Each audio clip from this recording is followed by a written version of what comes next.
furieuses de la mer, rejetant l'écume de leur impureté, des astres errants, auxquels l'obscurité des ténèbres est réservée pour l'éternité. C'est dans ça, les fils de la perdition dans l'église. Voilà pourquoi quand on parle de bonne chair, la bonne chair c'est quoi? C'est quand ils sont là, ils sont comme pieux. Ils sont même zélés. Mais le jour où tu entends qu'il a fait ça, une chose, vraiment une ignominie, à ce moment-là, tu es choqué. Mais comment? Donc, voilà pourquoi Paul dit ôtez le méchant du milieu de vous. Ça veut dire que pendant le temps qu'ils font bonne chair, ne vous inquiétez pas. Leurs œuvres avec le temps seront manifestes. En d'autres termes, il fera quelque chose qu'il va montrer sa nature.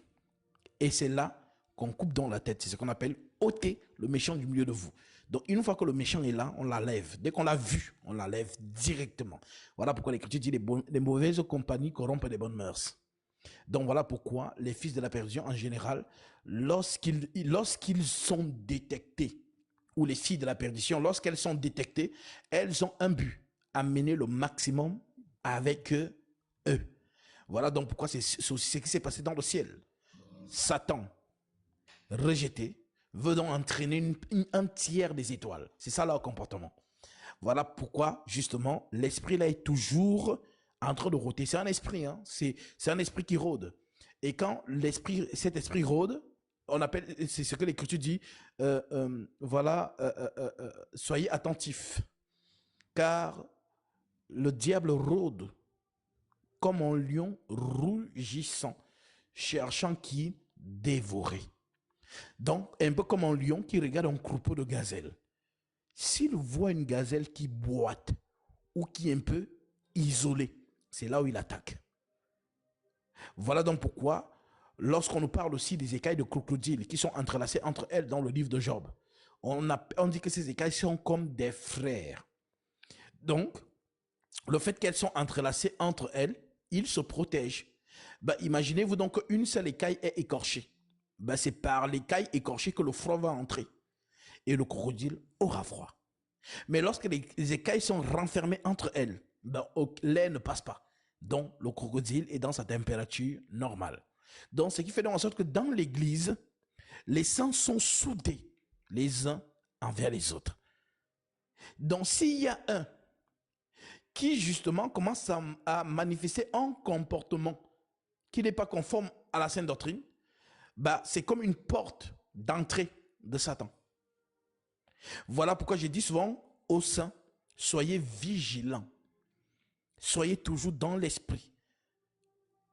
Parce que quand vous êtes toujours dans l'esprit, à ce moment, vous aurez le discernement. Mais si vous êtes dans la chair, lorsque, par exemple, les murmures vont commencer, vous allez vous retrouver dedans sans vous en rendre compte. Voilà pourquoi je dis souvent, si tu détectes dans un frère un comportement bizarre, en venant vers toi, peut-être pour te faire murmurer, est le comportement de Jésus envers Pierre. Arrière de moi, Satan. Tes pensées ne sont pas les pensées de Dieu, mais celles des hommes. C'est à la sœur que tu as dit ça. Hein? Ça va la toucher. Elle ne va plus revenir. Parce que ce n'est pas à elle que tu as parlé, mais à l'esprit qui l'a animé. Il ne va plus revenir parce qu'il va te trouver concentré. Voilà pourquoi dans les choses de Jésus, il n'y a pas d'amitié dedans. On est concentré. On est concentré. Parce que, comme Satan a parlé par Pierre, c'est aussi comme ça qu'il peut parler par n'importe qui. Maintenant, si toi, tu n'es pas concentré, tu es séduit. Donc, soyez vraiment, l'Écriture dit, nous n'avons pas reçu un esprit de timidité, mais un esprit de force et de sagesse. Donc, lorsque tu détectes cet esprit-là, avec arrière de moi Satan, pourquoi tu m'appelles Satan? Elle va comprendre plus tard. Ou bien, pourquoi tu m'appelles? Il va comprendre plus tard. Mais il ne va plus revenir. Donc, s'il veut murmurer, chuchoter, venir essayer, mais tu ne vois pas que à ce moment-là, il ne va plus venir. Il saura que non, tu n'es pas une brebis qui boite, mais tu es vraiment vigoureuse et tu es debout, en fait. On va dire ça comme ça. Donc, l'esprit là va te trouver concentré. Mais si tu n'es pas concentré, c'est là justement que justement tu deviens une porte pour justement où l'ennemi peut entrer pour travailler. Donc voilà donc pourquoi, pour revenir à ta question, nous sommes les uns envers les autres des intercesseurs. Nous sommes toujours là pour prier pour nos frères, pour nos sœurs. Si, comme Jean le dit, tu vois ton frère commettre un péché qui ne mène pas à la mort, prie et Dieu donnera la vie à ce frère. Donc, c'est le terme peut-être donnera la vie qui t'a un peu perturbé, mais justement, donner la vie, ce n'est pas comme si la personne est morte. Non, c'est une manière de dire que par ta prière, bah justement, le Seigneur restaure d'une certaine manière cette personne dans le silence. Peut-être lui-même, il n'est pas au courant. Maintenant, toi, tu auras donc le pouvoir de l'exhorter. Voilà. Donc, exhortez-vous les uns les autres. Édifiez-vous les uns les autres. Donc, tu peux exhorter la sœur, tu peux exhorter le frère qui se retrouve dans cette situation. Et puis, justement, voilà, le Seigneur, justement, va lui donner, justement, la capacité de se relever, tout simplement. J'espère que tu as compris. Merci beaucoup, mon frère. Shalom, shalom. Amen. Shalom à toi. Amen.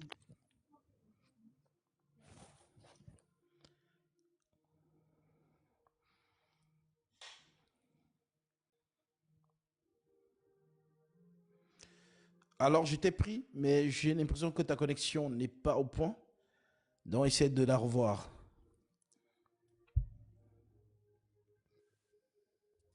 Allô? Shalom. Alors, vous m'entendez? Oui, très bien. Oui, bonsoir, homme de Dieu. Bonsoir. Oui, j'ai une question. Je voulais avoir votre explication là-dessus, s'il vous plaît. Oui. Dans le livre de Job, chapitre 1er, nous voyons la conversation de Dieu avec, avec Satan. Quand le diable, Dieu lui demande d'où il vient et lui dit s'il a vu son serviteur Job.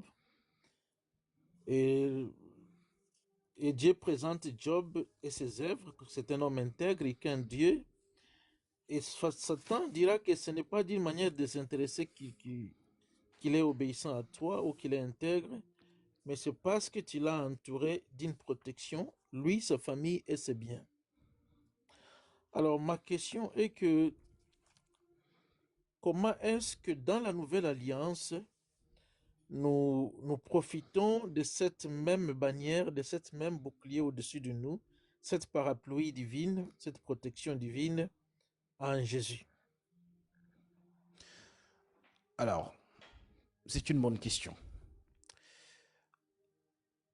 Le prophète Job, par sa vie, nous recevons une instruction profonde. Job est un homme intègre parce que Dieu rend témoignage de lui, ce qui montre que le Seigneur, lorsque nous manifestons un comportement digne de son nom sur terre, ben, il se glorifie aussi de notre comportement. Donc, voilà donc pourquoi Satan errant sur la terre et remonte justement lors du conseil des enfants de Dieu. Et Dieu lui dit, voilà, tu remarqué, mon serviteur, il n'y a personne comme lui sur la terre, c'est un homme intègre, juste, ainsi de suite. Maintenant, Satan lui dit, est-ce que c'est d'une manière désintéressée? Ne l'as-tu pas béni? Oui, Dieu a rendu Job prospère. Tu lui as donné des beaux enfants, voilà, il a une vie de premier ordre, on va dire ça comme ça. Mais Satan veut faire comprendre à Dieu que non, c'est parce que justement tu lui as fait tout ça qu'il t'honore, qu'il a une bonne conduite. Alors Dieu peut montrer à Satan que non, la relation avec mes enfants ne dépend pas de ce que je leur donne. Je n'achète pas leur amour. C'est quelque chose d'inné par le même esprit, le même esprit que nous partageons. C'est donc ainsi que il accepte d'une certaine manière le défi. Lorsque Satan va lui dire, enlève tout ce qu'il a et tu vas voir qu'il te maudira en face. Alors Dieu dit, ok, fais tout ce que tu as dit, mais voilà, ne touche pas justement à son âme. Satan descend. Mais nous n'allons pas le voir, c'est un esprit. Mais il va entrer des éléments. On parle par exemple du vent, le feu de Dieu est tombé du ciel. et a embrasé, voilà, les brebis. Je me suis enfui moi seul pour t'en apporter la nouvelle. Voilà, le vent est venu de l'Orient et a frappé sur les 4 murs de la maison où il y avait les jeunes gens et justement, ils sont tous morts. Donc nous voyons qu'il agit par les éléments de la nature, il agit aussi par des hommes, c'est-à-dire que quelqu'un peut avoir le couteau, il vient de pique, pourtant c'est lui qui l'a fait. Donc il commence d'une certaine manière, à enlever toute la richesse de Job.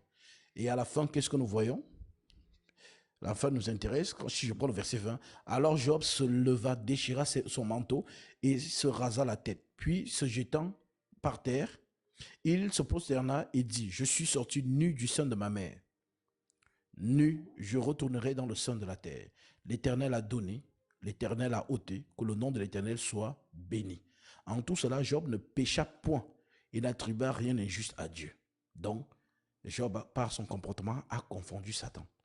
Maintenant, c'est ça qu'on retrouve dans l'épître de 1 Timothée 6, lorsque Paul dit, nous n'avons rien apporté sur la terre, il est évident que nous n'en pouvons rien emporter. Mais ceux qui veulent s'enrichir tombent dans la tentation et dans les pièges et par des désirs insensés et pernicieux qui plongent les gens dans la ruine et la perdition, car l'amour de l'argent est une racine de tous les maux, et quelques-uns en étant possédés se sont égarés loin de la foi et se sont justement eux-mêmes lancés dans bien des tourments. Donc nous voyons ici que si nous avons une vie de premier ordre, gloire à Dieu. Mais si nous n'avons pas une vie de premier ordre, gloire à Dieu aussi. Donc, nos relations avec le Seigneur ne dépendent pas de ce que nous avons, mon frère. Voilà pourquoi les faux hommes de Dieu se sont servis de ces choses pour dire aux gens, viens Jésus, tu auras ceci, viens Jésus, tu auras cela. Les gens sont donc venus, ils n'ont pas reçu ces choses-là et ces personnes sont reparties. Parce que c'est ce qu'on leur a vendu. Jésus fait ceci, Jésus fait cela. Donc, ils contribuent donc justement à ce que la foi de ces personnes n'est pas une véritable foi, puisque la vraie foi vient de ce qu'on entend et ce qu'on entend vient de la parole de Christ. Donc, voilà d'abord la première chose. Maintenant, nous donc, dans notre vie de chaque jour, est-ce qu'il y a quelque chose qu'il faut faire pour être comme Job? Bah oui. Dans notre vie de chaque jour, le Seigneur a instauré le schéma de la bénédiction dans son Église. L'apôtre Jacques dit par exemple, vous priez et vous ne recevez pas parce que vous priez mal. Aujourd'hui, le chrétien, ne reconnaît pas Jésus-Christ en l'homme de Dieu. Si tu n'as pas discerné qui est devant toi, ben, Dieu ne te bénit pas. En Israël, on ne jouait pas avec le sacrificateur. Le sacrificateur, c'est Dieu au milieu du peuple. En d'autres termes, le serviteur de Dieu, Dieu nous guide, Dieu nous parle par le sacrificateur. Voilà pourquoi il est écrit dans Malachie 2,7, c'est à la bouche du sacrificateur qu'on demande la science, car il est un envoyé de l'Éternel des armées. Donc si tu méprises l'homme de Dieu, c'est comme si tu as méprisé Dieu lui-même. Si lorsque tu viens vers l'homme de Dieu, tu viens vers un homme pour toi, et que tu n'as pas dans ta tête que non, c'est l'homme de Dieu, je vais vers Dieu, bah forcément, tu n'auras les choses qu'à ta mesure, à la mesure de l'homme.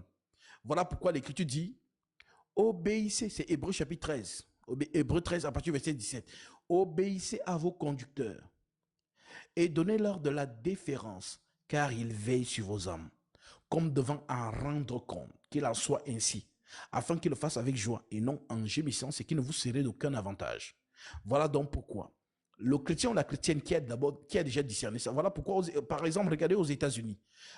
Ils sont dans le faux, mais regardez le comportement des Américains vis-à-vis de leurs hommes de Dieu. Entre guillemets. Là-bas, ils ne jouent pas avec. Que ce soit au Nigeria ou au Ghana, je peux même dire que les pays anglo-saxons en général ne jouent pas avec ces choses. Mais c'est dans la francophonie qu'on peut voir une légèreté. Donc, parce que le peuple ne sait pas ce que veut dire réellement l'homme de Dieu. Donc, la foi que tu mets, pas à lui, mais au manteau qu'il porte. Parce que Jésus a dit, dans Matthieu 10, c'est son discours, hein, je vais lire ça. Matthieu chapitre 10. Nous sommes au verset 30. Je prends le verset 40. Jésus dit ceci. Celui qui vous reçoit, me reçoit. Ce sont les discours du maître. Il envoie ses disciples et il leur dit, celui qui vous reçoit, me reçoit. Et celui qui me reçoit, reçoit celui qui m'a envoyé.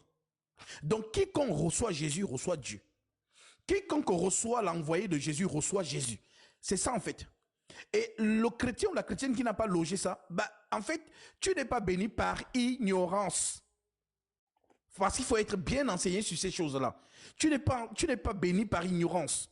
Parce qu'aujourd'hui, ce n'est plus la bénédiction que Dieu ne bénit plus par la dîme. Dans la loi, c'est ce qu'il faisait.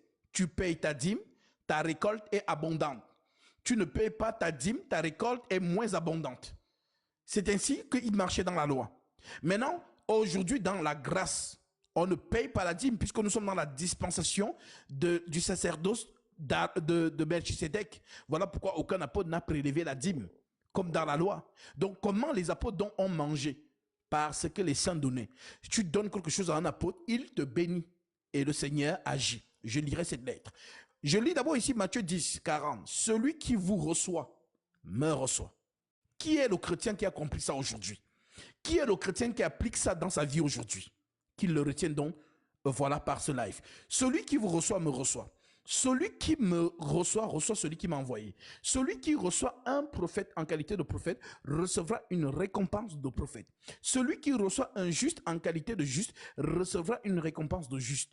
Et quiconque donnera seulement un verre d'eau froide à l'un de ses petits, parce qu'il est mon disciple, je vous le dis en vérité, il ne perdra pas sa récompense. Voilà ce que Christ a dit. Maintenant, prenons la lettre de Paul, qui parle plus précisément de cela par le Saint-Esprit. Nous sommes ici dans Philippiens, Philippiens 4, je prends le verset 9. Voici ce que Paul dit à ce propos. Ce que vous avez appris et reçu et entendu de moi, et ce que vous avez vu en moi, pratiquez-le et le Dieu de paix sera avec vous. Je répète, ce que vous avez appris, reçu et entendu de moi, et ce que vous avez vu en moi, pratiquez-le et le Dieu de paix sera avec vous. Verset 10. J'ai éprouvé une grande joie dans le Seigneur de ce que vous avez pu enfin renouveler l'expression de vos sentiments pour moi.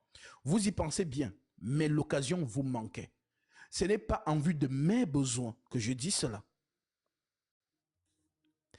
Ce n'est pas en vue de mes besoins que je dis cela. Car j'ai appris à être content dans l'état où je me trouve. Je sais vivre dans l'humiliation et je sais vivre dans l'abondance. Et en tout et partout, j'ai appris à être rassasié et à avoir faim, à être dans l'abondance, dans la richesse et à être dans la disette, la pauvreté. Je puis tout par celui qui me fortifie. Cependant, vous avez bien fait de prendre part à ma détresse. Vous le savez vous-même, Philippiens, au commencement de la prédication de l'évangile, lorsque je partis de la Macédoine, aucune église n'entra en compte avec moi pour ce qu'elle donnait et recevait.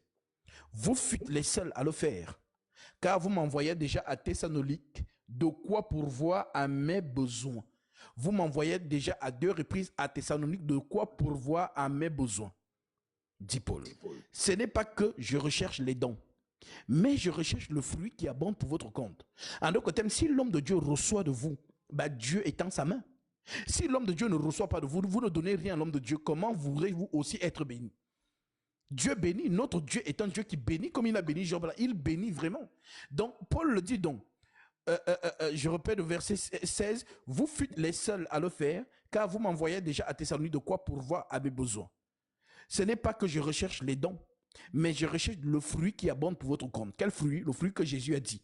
Celui qui vous reçoit me reçoit. Si quelqu'un donne un verre d'eau à l'un de ses petits parce qu'il est mon disciple, il ne manquera pas sa récompense. Pour comprendre le contexte de ce chapitre, il faut lire le verset 1. Jésus parle ici des envoyés.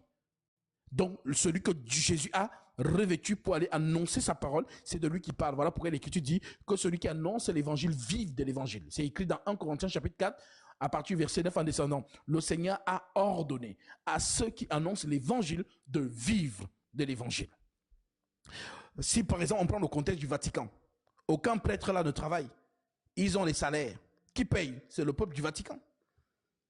Là où ils dorment, c'est qu'on appelle les presbytères ou les sacristies. Qui paye? C'est le peuple du Vatican. Toutes les choses qu'on met dans le panier là et tout machin, tout ça remonte à Rome. Donc Rome est subventionnée par son peuple. Donc, les sœurs religieuses là, c'est offraient de qui? C'est offrait de ce peuple-là.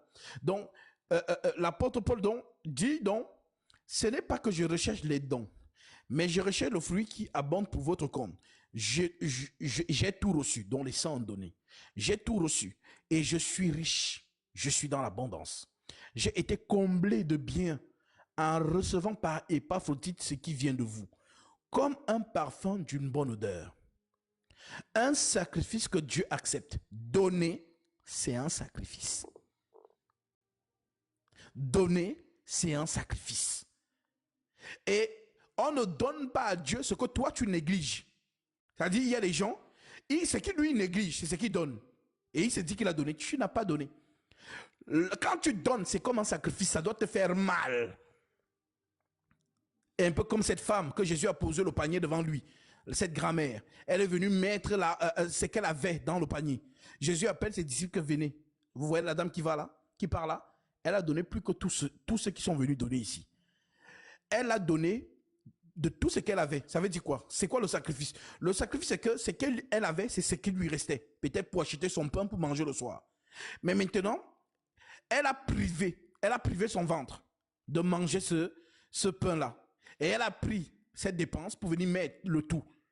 Donc, c'est-à-dire la douleur de ça. C'est ça le sacrifice. Et le Seigneur répond.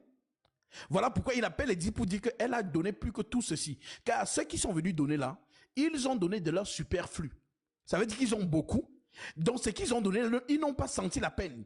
Ils n'ont pas senti vraiment le sacrifice. Ils ont juste donné ça comme ça parce qu'ils ont encore beaucoup. Mais elle a donné de tout ce qu'elle avait. Donc elle a senti, elle a eu mal. Elle a dormi affamée parce que justement, elle préfère donner à Dieu. Est-ce que vous comprenez? C'est donc ça qu'on appelle donner. C'est ça le sacrifice. Et beaucoup de chrétiens n'ont pas encore compris ça. Et voilà, ils vont se plaindre que ils ne sont pas bénis. Mais Dieu n'est pas fou. Dieu est derrière sa parole pour l'accomplir. Si on est bien enseigné, à ce moment-là, oui. Mais si on est mal enseigné, à ce moment-là, justement, on ne verra pas la main de Dieu. Du moins à son niveau. Notre Dieu est le Dieu d'Abraham, notre Dieu est le Dieu de Job, notre Dieu est le Dieu de David, le Dieu de Salomon. Dieu n'a pas changé, il est le même hier, aujourd'hui, éternellement. Il bénit toujours. Alors oui, ce n'est pas que je recherche les dons, mais je recherche le fruit qui abonde pour votre compte. J'ai tout reçu et je suis dans l'abondance. J'ai été comblé de biens en recevant par Épaphrodite ce qui vient de vous, comme un parfum d'homme d'une bonne odeur. Un sacrifice que Dieu accepte et qui lui est agréable. Et mon Dieu, le Dieu de mon ministère, et mon Dieu pourvoira à tous vos besoins, selon sa richesse, avec gloire en Jésus-Christ, à notre Dieu et Père, soit la gloire au siècle des siècles. Amen. Moi, je crois à cette écriture. Et si vraiment c'est par le Saint-Esprit que Paul a parlé, à ce moment-là, cette écriture est vivante. Donc, voilà pourquoi, justement, beaucoup, c'est-à-dire que ils n'ont pas encore compris ce qu'on appelle le donner. Le Seigneur, c'est-à-dire que quand le Seigneur envoie son ouvrier, si le peuple, parce que quand Jésus dit envoie les 12, par exemple, il a dit ne prenez ni bâton, ne prenez ni 2 tuniques. Mais quand on voyage, on a besoin de prendre au moins plusieurs habits que si un se salit, tu dois changer. Mais Jésus l'a dit ne prenez rien. Mais pourquoi? Parce que Jésus sait qu'il ne leur envoie pas vers un peuple qui n'a rien. Ça veut dire que c'est-à-dire le fait que l'homme de Dieu n'ait rien, et que ce qu'il va donc avoir vient du peuple, c'est aussi comme ça que Dieu retourne la bénédiction. Voilà donc pourquoi il leur dit, lorsque vous entrez dans une maison, saluez-la. Si la maison en est digne, que votre Père vienne sur elle. Et si la maison n'en est pas digne, que votre Père retourne avec vous. En d'autres termes, l'homme de Dieu a la capacité, le bagage de bénir, parce qu'il a reçu quelque chose d'un enfant de Dieu. Voilà pourquoi en Israël, ils avaient cette connaissance. Si nous prenons le cas de la mère de Samson et du père de Samson, Manoach, lorsque Michael apparaît, l'ange de l'Éternel, lorsqu'il apparaît, le père dit à l'ange, attends, ne pars pas encore, permets-nous de te préparer quelque chose pour que tu manges. Et c'est là où l'ange de l'Éternel lui dit, même si tu me fais le mets, je ne mangerai pas. Pourquoi? Parce qu'ils savent que si Dieu mange, c'est la bénédiction. Donc Michael dit donc même si je mange, même si je ne mange, même si tu prépares, je ne mangerai pas ton mets. Parce que si je mange, je suis obligé de bénir. Mais sauf qu'ils avaient déjà eu la bénédiction qu'ils voulaient. La mère de Samson était stérile. Elle ne pouvait pas enfanter. Mais justement, elle a pu avoir grâce d'enfanter. Donc, c'était ça la bénédiction.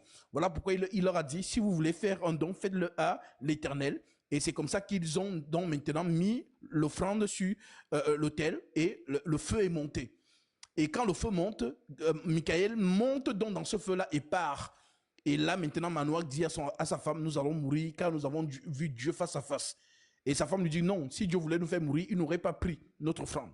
Donc, en Israël, ils le savent. C'est une parole. Voilà, celui qui reçoit un prophète en qualité de prophète recevra une réponse de prophète.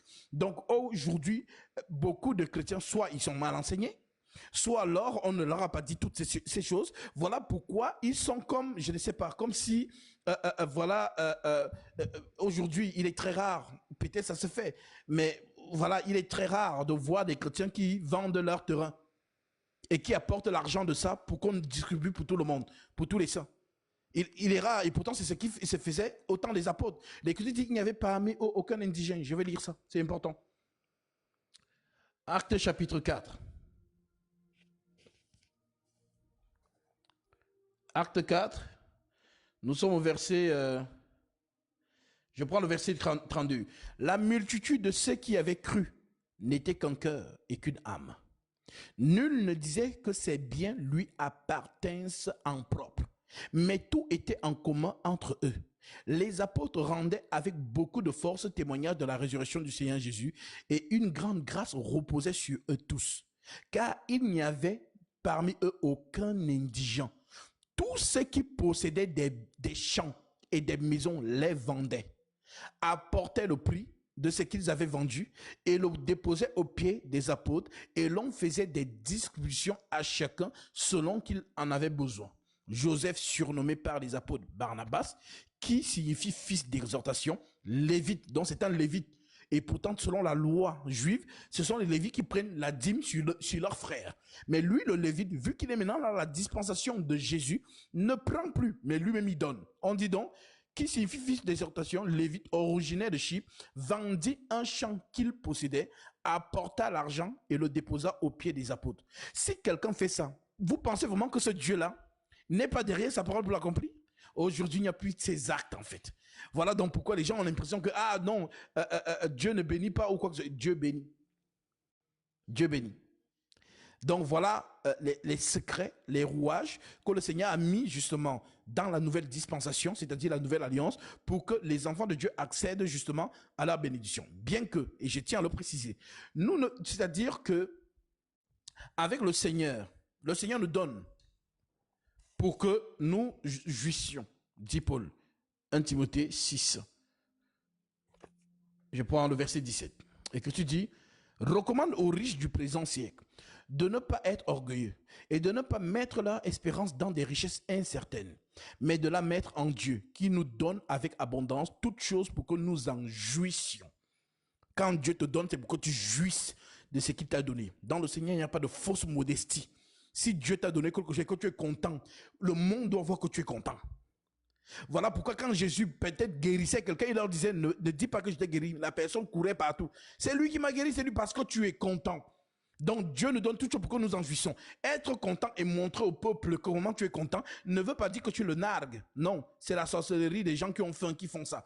Quand ils te voient bien, ils ne veulent pas. Ça veut dire que si tu es bien, eux aussi doivent être bien. Pourtant, non, quand quelqu'un est bien et qu'il célèbre son Dieu parce que son Dieu l'a béni, ben sois content pour lui. Mais aujourd'hui, ce n'est pas le cas. Si toi, tu es justement bien et que voilà, tu montres que Dieu m'a béni, alors beaucoup sont aigris et commencent à avoir de la haine dans le cœur ou du mauvais œil. Ou bien, voilà, en Afrique, vous allez entendre, oh non, tu ne passes plus ici, ou on va te jeter les sorts, ainsi de suite. Pourtant, Dieu t'a béni. Et comme l'Écriture le dit ici, Dieu nous donne toutes choses avec abondance pour que nous en jouissions. Donc, ne pas narguer les autres. Non, narguer, ça veut dire que j'ai, toi, tu n'as pas. Non, mais être content de ce que Dieu a fait pour nous. Si l'autre, lui, voit ça que non, tu l'as nargué, c'est son problème. Mais ce n'est pas ça qui est dans ton cœur. Toi, tu es content. Tu es content de ce que Dieu t'a donné. Et donc, tu es dans la joie. Voilà. Donc, recommande-leur de faire du bien, d'être riche en bonne œuvre, d'avoir de la libéralité. C'est un don qu'on retrouve dans Romains chapitre 12. Parmi les dons qui sont cités, on parle du don de libéralité. Donc celui qui a est libéral. Il donne avec abondance. Plus tu donnes, plus voilà, ton mou ou ta cruche ne sera jamais vide. Puisque tu mets ce que tu as à la disposition de Dieu. Voilà pourquoi l'Écriture dit, recommande-leur de faire du bien et d'être riche en bonne œuvre, d'avoir de la libéralité et de la générosité et de s'amasser ainsi pour l'avenir un trésor placé sur un fondement solide afin de saisir la vie éternelle. Voilà donc les recommandations de la sainte doctrine vis-à-vis justement des bénédictions ou justement de comment justement les enfants de Dieu accèdent à ces choses-là. Voilà, donc nous ne croyons pas en Jésus parce que justement nous allons venir, Jésus n'est pas un casino. Voilà, Jésus n'est pas un casino, nous sommes dans une relation de foi. Dans une relation de foi, et si maintenant dans ma foi, je marche tel que l'Écriture me le demande, bah forcément je vois la main de Dieu. Il n'y a pas de magie en ça. J'ai respecté l'Écriture et Dieu qui voit que je respecte les Écritures étend sa main. Tout simplement. Homme de Dieu, Oui. deuxième volet de ma question était que Satan a dit à Dieu que c'est parce que tu l'entoures de ta protection Oui. sur lui, sa femme et sa famille et tous ses biens. Alors, comment est-ce que Dieu nous protège de la même manière en Jésus aujourd'hui? Mais parce que le Seigneur dit, l'ange de l'Éternel campe autour de tous ceux qui le craignent. Donc, le fait que je suis en Jésus-Christ, je n'ai pas peur. C'est ma confiance en lui. Je prends l'exemple de Shadrach, Meshach et Abednego dans Daniel chapitre 3. Lorsque Nebuchadnezzar les a menacés de les jeter dans la fournaise ardente, ils n'ont pas montré de la panique, mais ils ont dit que leur Dieu peut les sauver de la fournaise ardente. Alors Nebuchadnezzar les a jetés. Mais ils n'ont pas dit à Nebuchadnezzar, on rigolait, on blaguait. Non, ressors-nous. Ils sont restés sereins. C'est ainsi qu'on dit qu'un quatrième homme apparaît. Comme Nebuchadnezzar le dit, je vois. N'avons-nous pas jeté 3 hommes dans le feu? Voici, il y a un quatrième qui a la face des dieux. Donc, le Seigneur apparaît et protège ses enfants. Voilà donc pourquoi justement la confiance que nous avons en Jésus-Christ est notre protection.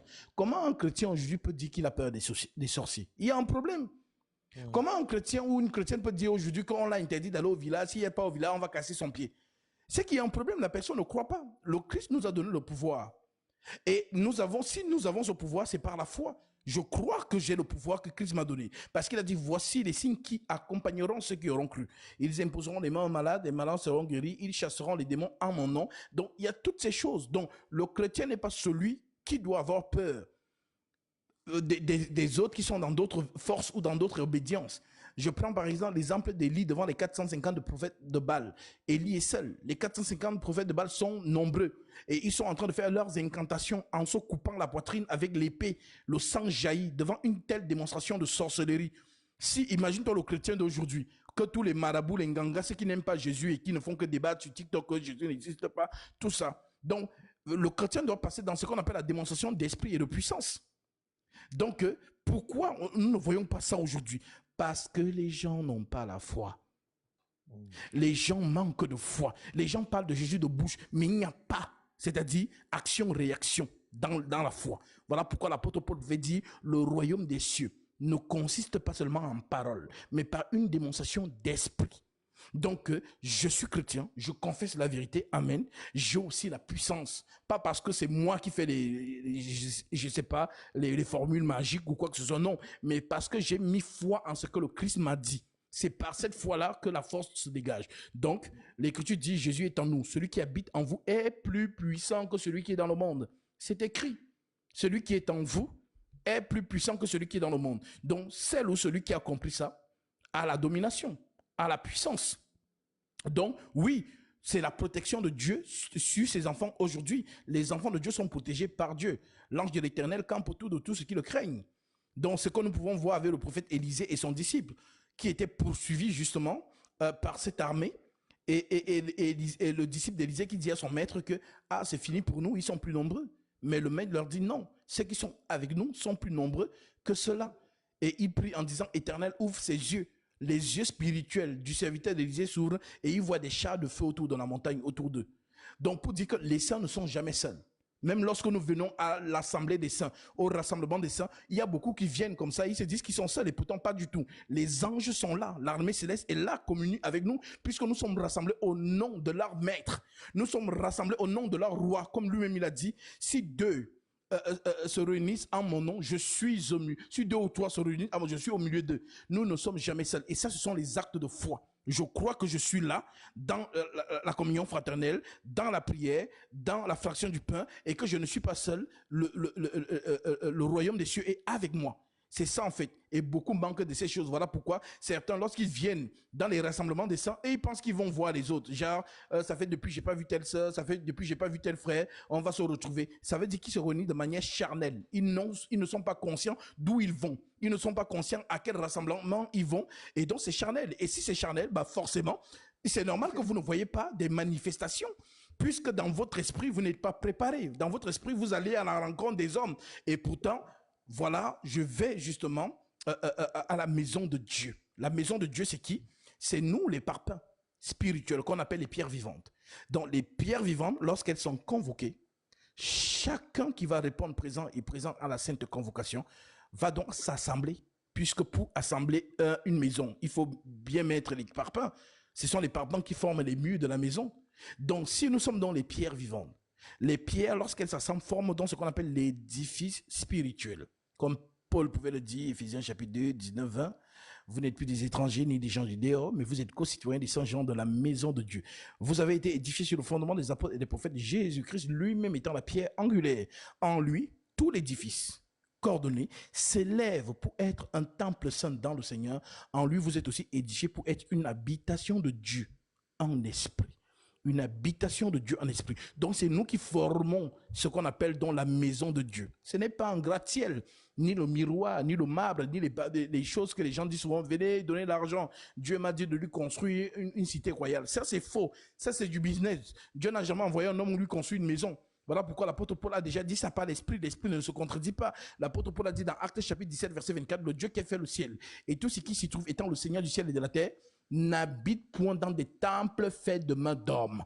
Dieu n'habite pas dans des temples faits de mains d'hommes. L'homme ne peut pas construire à Dieu une maison. Voilà donc pourquoi tous ceux qui viennent dire que Dieu leur a dit de construire des cités royales ou je ne sais pas, c'est du business, ça n'a rien à voir avec Dieu. Le temple de Dieu, c'est nous. Jésus habite en nous. Jésus n'habite pas dans le marbre. Jésus n'habite pas dans le miroir. Jésus habite en nous. C'est nous, les sanctifiés, ceux justement qui avons été baptisés et qui sont devenus la maison de Dieu. Voilà pourquoi l'Écriture dit, examinez-vous vous-même. Ne reconnaissez-vous pas que Jésus-Christ habite en vous? L'Écriture ne dit pas que Jésus habite dans une maison ou bien dans un truc où on va mettre les miroirs, le luxe et tout ça. Non, ça c'est faux. Ça c'est pour attirer les gens. Parce qu'aujourd'hui, le marketing, le culte de l'image, ça fonctionne. Voilà pourquoi on n'a pas la parole, mais on va donc maintenant centrer la communication sur l'image. Et l'image va donc être construite des bâtiments, mais orner cela avec des écrans plasma, des choses, ça attire les gens, aiment ça. Et donc ça va forcément attirer les gens. Mais ça n'a rien à voir avec Jésus-Christ. Ils sont dans ces choses, mais Jésus n'est pas là. Donc, et Satan aime bien ce genre de trucs, puisque la plus grande ruse de Satan, c'est de faire croire voilà, qu'il n'est pas là, et pourtant il est là. Et voilà pourquoi il peut aussi donner des signes, des miracles, des choses ainsi de suite, parce qu'il faut bien que les gens restent dans l'ignorance pour croire que Jésus est avec eux, et pourtant Jésus n'est pas là. Donc voilà mon frère. Merci beaucoup. Que le Seigneur vous bénisse. Amen.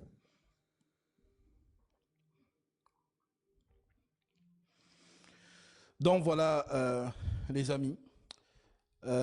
Voilà. Nous allons aujourd'hui, ce soir, nous arrêter à 21h puisque nous avons une réunion des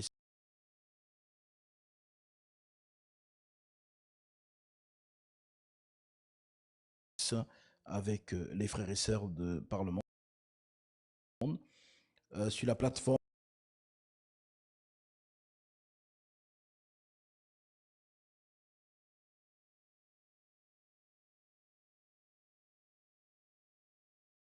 Google Meet. Donc rendez-vous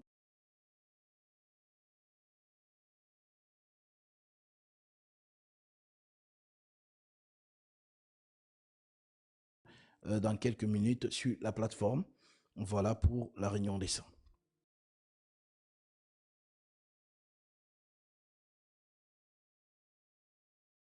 Et puis, vraiment, euh, nous sommes bénis par la parole de Dieu.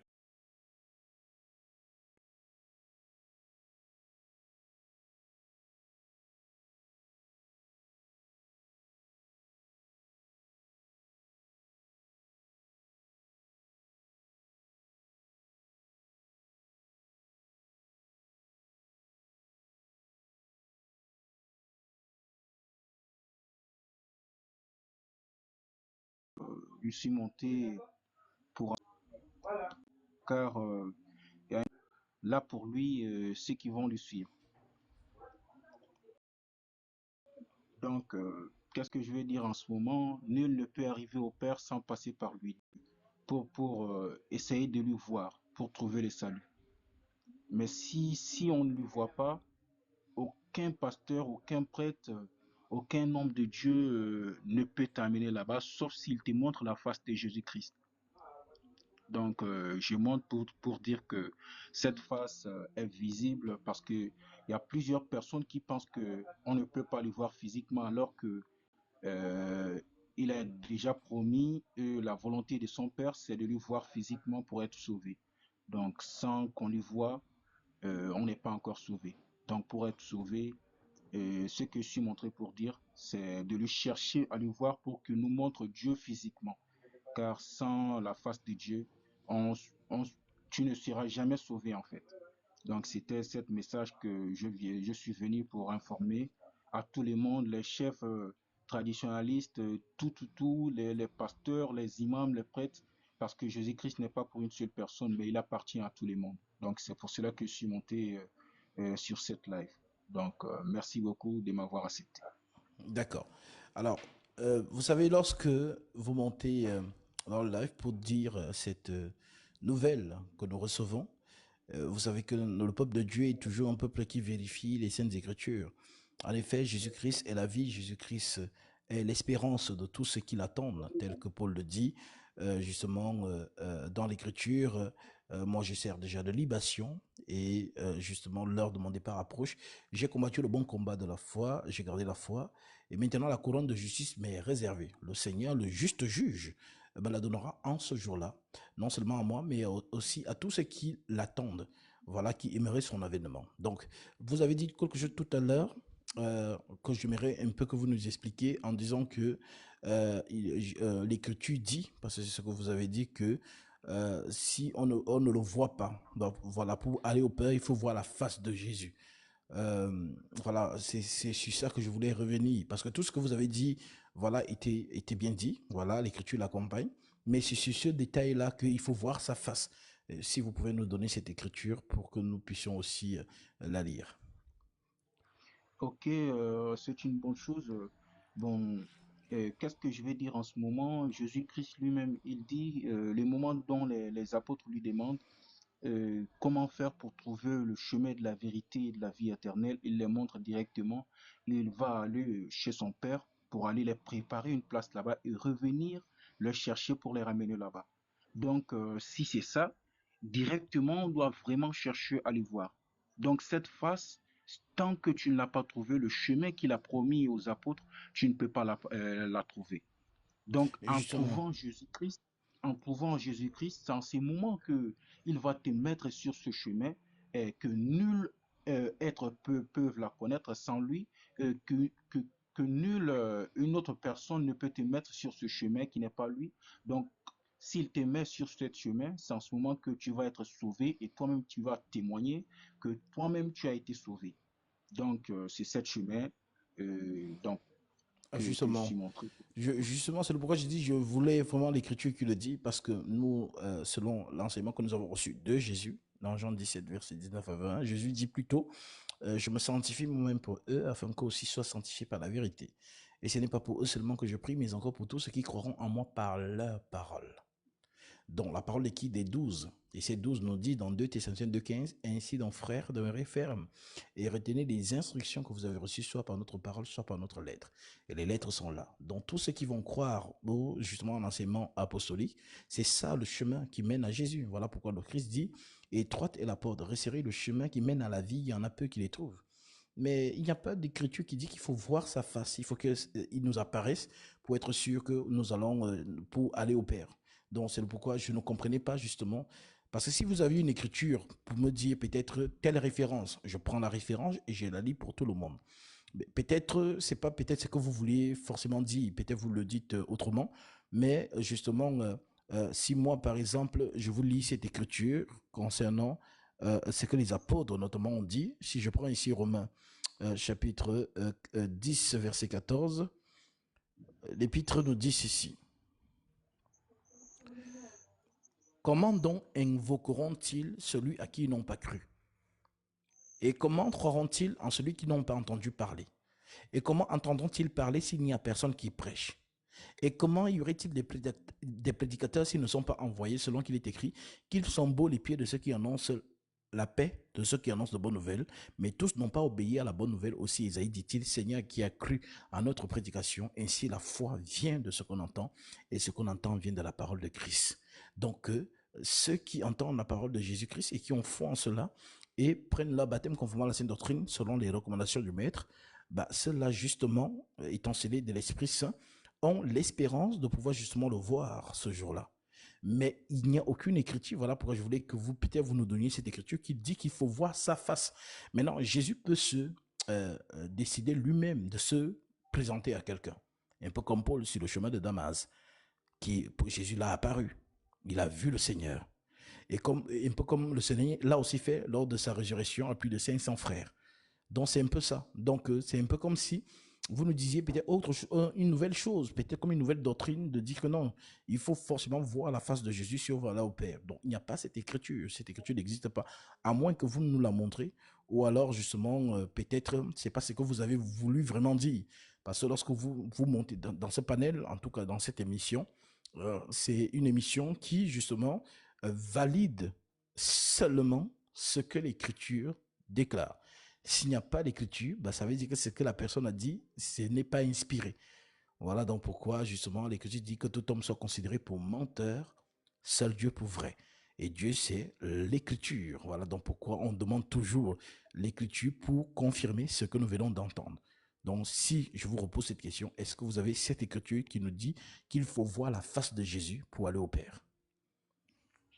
Ok, donc je reviens vers toi. Qu'est-ce que je veux dire en ce moment? Là où Jésus dit, nul n'arrive au Père sans passer par moi. Et donc, c'est de quelle manière il est en train de parler ici?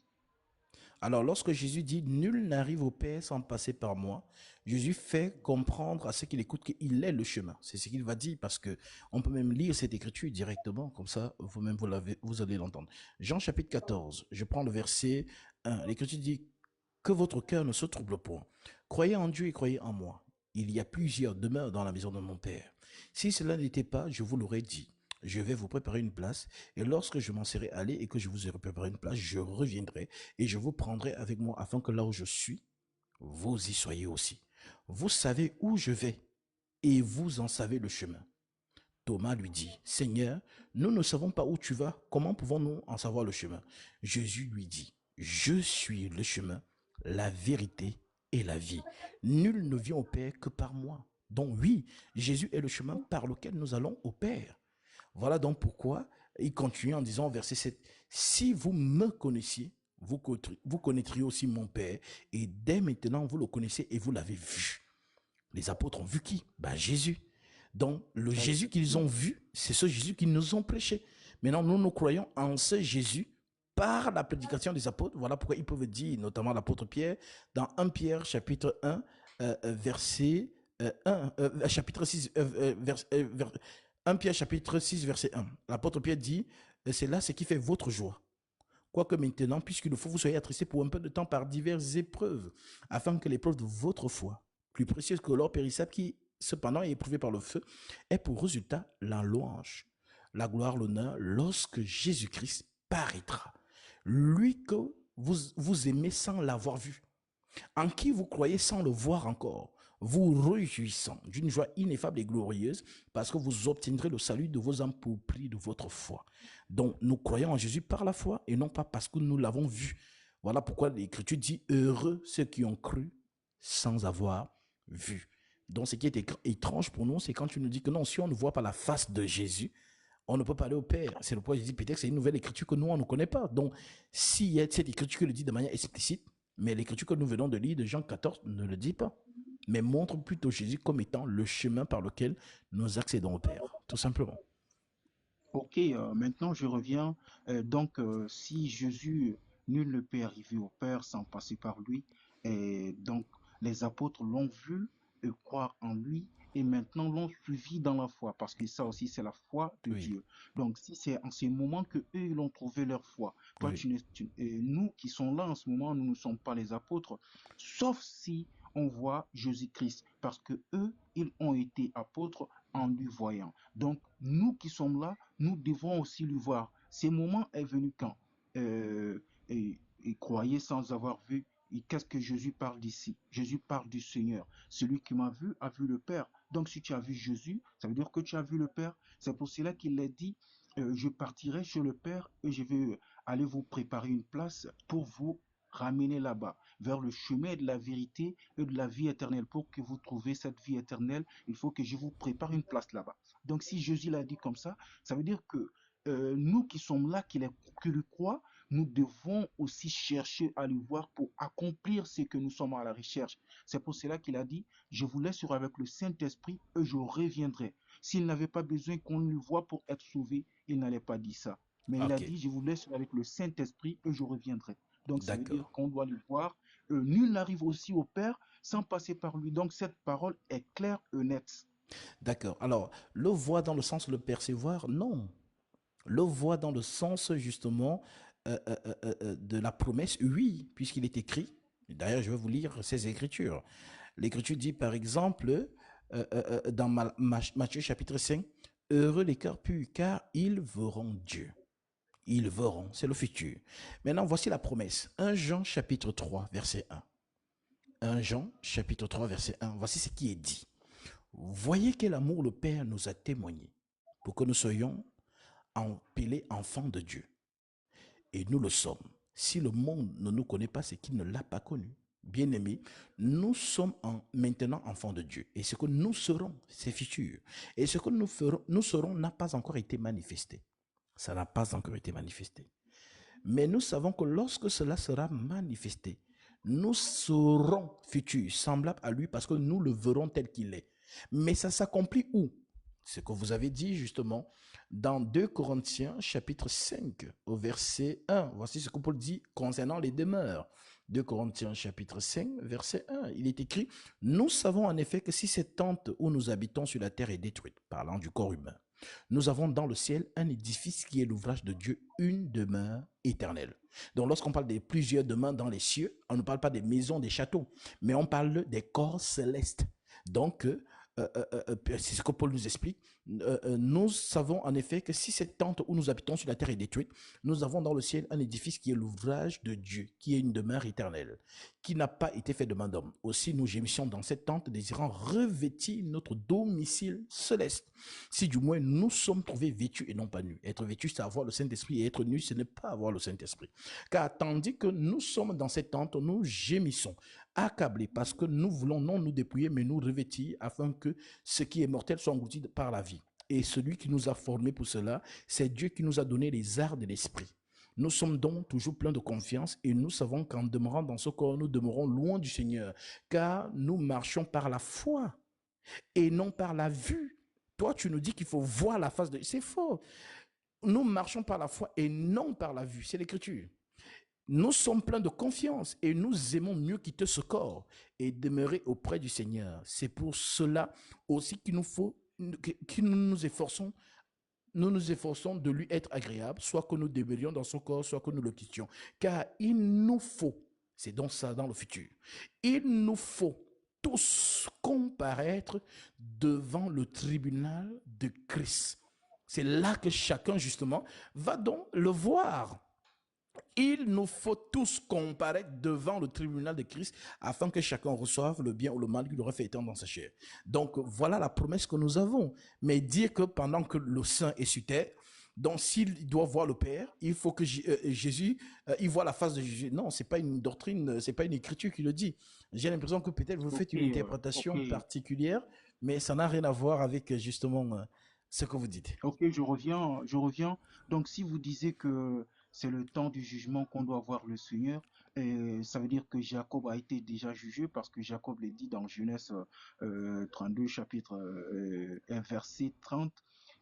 Jacob appelle ce lieu Péniel, car, dit-il, j'ai vu la face de Dieu face à face, mon âme a été sauvée. Donc cette parole dit à quoi? En plus, Moïse aussi, ça veut dire que lui aussi, il a été jugé déjà.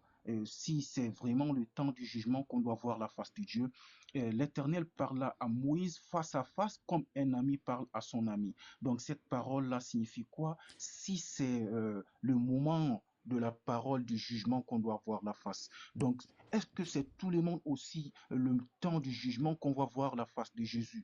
Non, c'est pas ça. D'accord. Ce que Alors, vous on êtes va en train de d'abord, dire, on va répondre à ça, je c'est très voulais finir, important. s'il vous plaît. Allez-y. Je voulais finir, s'il vous plaît. Donc, si vous êtes en train de dire de cette manière que c'est seulement à la fin du temps du jugement que qu'on verra la face de Dieu, ça veut Mm. dire que vous êtes en train de contredire les paroles parce que Jacob a été le premier avant Moïse dans ses corps pour informer les hommes de la lumière éternelle, de la lumière vivante qui est physique devant les hommes.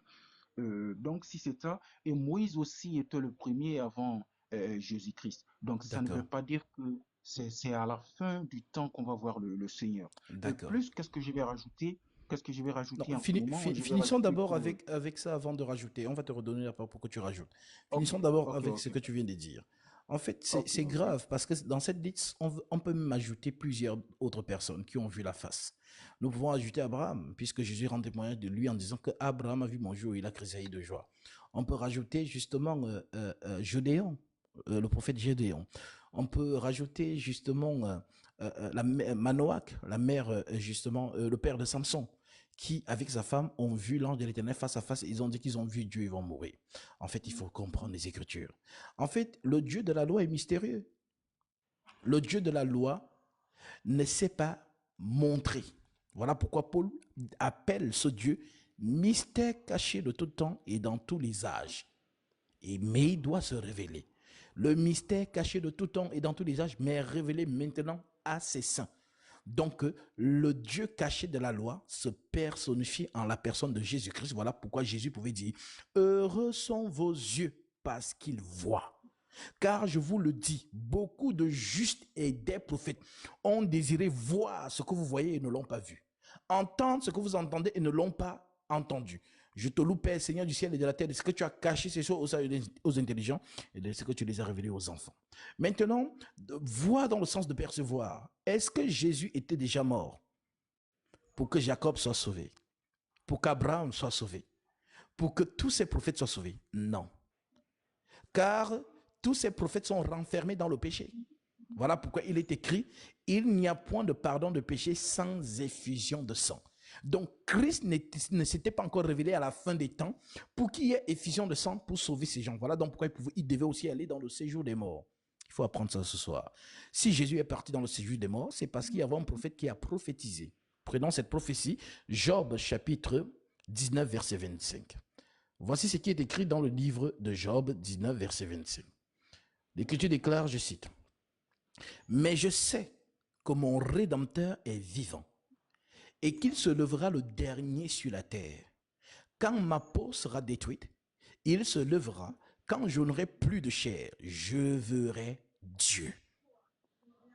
Je le verrai et il me sera favorable. Mon âme languit d'attente au-dedans de moi. » Voilà donc pourquoi le jour où Jésus meurt, selon que le dit Éphésiens chapitre 4, qui déclare ceci.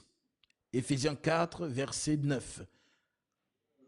L'Écriture dit, « Or, que signifie qu'il est monté, sinon qu'il est aussi descendu dans les régions inférieures de la terre, dont le séjour des morts où étaient renfermées des âmes. » Et d'ailleurs, Pierre le dit, il est allé prêcher aux âmes captifs dans le séjour des morts. Il est aussi allé prêcher à ceux qui sont morts pendant le déluge. Voilà donc pourquoi Jésus devait justement parler à ceux qui sont vivants sur la terre et descendre dans le séjour des morts et parler aussi aux morts, tel que Pierre le dit dans 1 Pierre chapitre 4. Alors, le Seigneur qui descend dans le séjour des morts, lorsqu'il remonte, il ne remonte pas seul. Voilà pourquoi ce jour-là, l'Écriture dit que les sépulcres s'ouvrirent et plusieurs corps des saints revinrent à la vie. C'était pour montrer ici que, justement, c'est lui qui a les clés de la mort. Voilà pourquoi il dit à Jean, dans le livre de l'Apocalypse, j'étais mort, et voici, je suis vivant au siècle des siècles. Je tiens les clés de la mort et du séjour des morts, parce que c'est Jésus qui peut maintenant sortir les âmes de ce lieu-là, parce qu'il a les clés de la l'Hadès.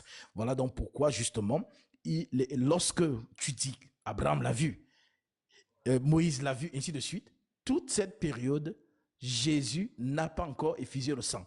Le sacrifice du sang qui pardonne les péchés de tous les hommes adamiques n'a pas encore été manifesté. Donc, dans ce rang-là, ces personnes ne sont pas encore sauvées, mais seront sauvées lorsque le sang de Christ va couler afin qu'il descende maintenant dans le séjour des morts pour aller justement redonner la vie à ces prophètes aussi.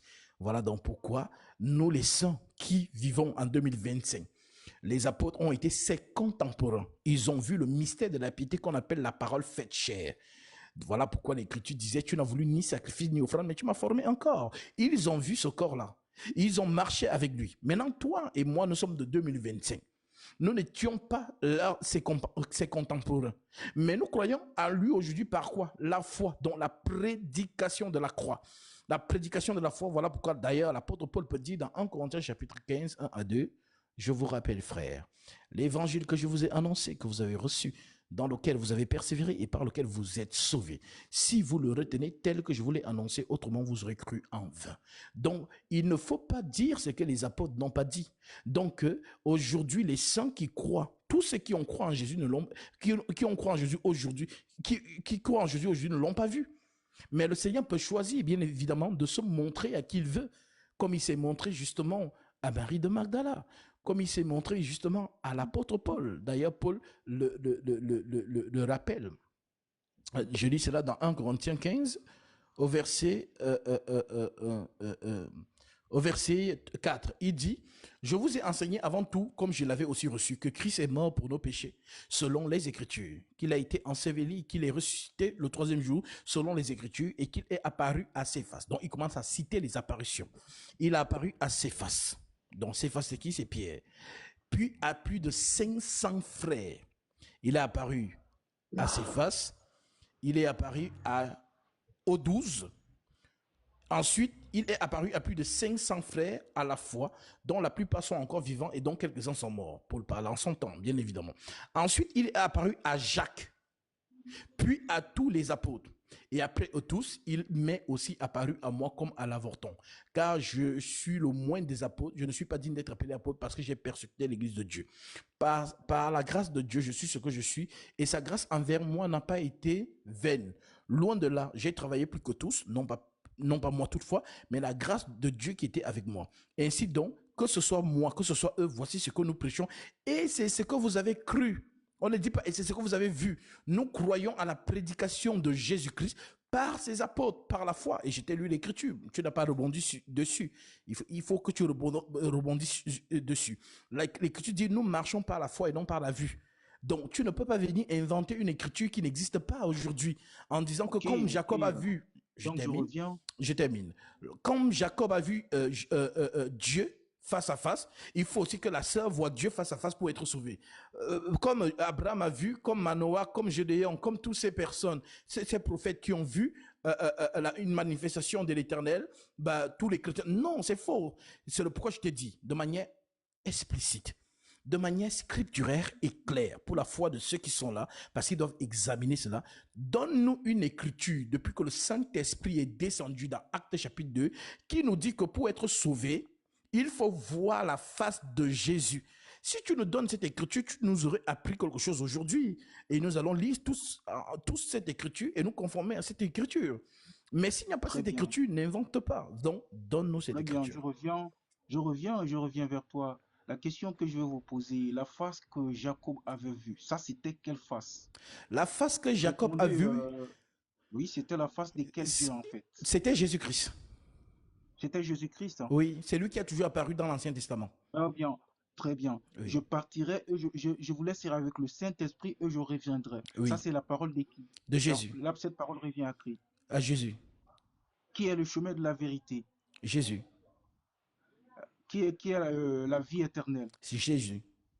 Donc maintenant, comment faire pour trouver cette chemin de la vérité? Est-ce La que part. c'est par ta foi? Est-ce que c'est par tes pensées que tu vas trouver cette chemin? On va dire ça, on va dire, la réponse se trouve dans le chapitre que tu prends. Jean chapitre Non, non. 16, oui, on va lire ce S'il vous chapitre. Oh, Jean ok. 16, verset 17, voici ce que l'Écriture dit par rapport au chapitre que vous faites référence. Cependant, je vous Mhm. dis la vérité, c'est Jésus qui parle. Il vous est avantageux que je m'en aille. Car si je ne m'en vais pas, le consolateur ne viendra pas vers vous. Mais si je m'en vais, je vous l'enverrai.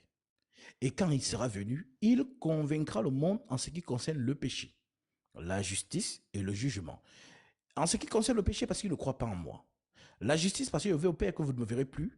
Le jugement, parce que le prince de ce monde est jugé. J'ai encore beaucoup de choses à vous dire, mais vous ne pouvez pas les supporter maintenant. Mais quand le consolateur sera venu, l'esprit de vérité, il vous conduira dans toute la vérité. Il vous conduira dans toute la vérité. Il ne parlera pas de lui-même, mais il dira tout ce qu'il aura entendu et il vous annoncera les choses à venir.